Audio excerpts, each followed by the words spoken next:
After taking a 2-week Easter holiday break, members of the National Assembly resume House sittings tomorrow afternoon, where among key business will be deliberations on Division of Revenue Bill 2014.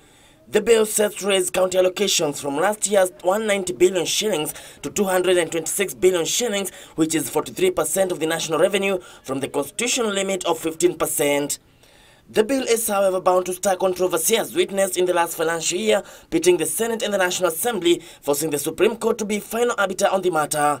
This arose after the National Assembly rejected to consider the Senate's input in the Division of Revenue, arguing that it was not a bill concerning counties. When you see this bill here, it is not here by default or by guesswork. It is here because it was we exercise our role to give proper advice to the national executive that these bills needs to be considered by both houses. We are telling the world that this is our responsibility. We are going to be in charge of the division of revenue and also allocation of revenue, together, of course, with the lower house. The proposed allocation of 43% to the counties by MPs, however, falls short of the proposal by the Commission of Revenue allocation of 53% of the national revenue.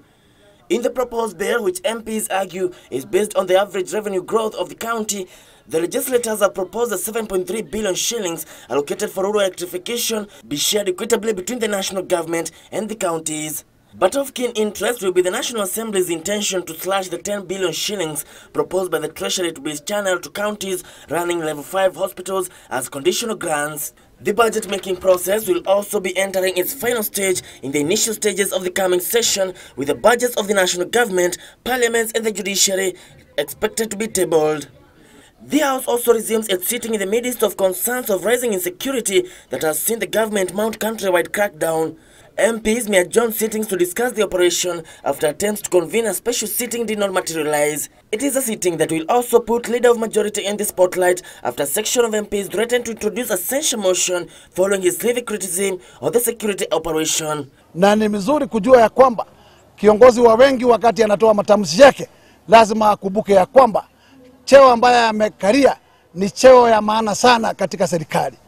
Na mimi ningemuuliza, akiwa anaona vita za terrorism zinakera familia zake ama kabila yake, kwanza ajiondoe katika kiti ya wengi katika bunge ili aweze kupigana na serikali akiwa nje ya serikali.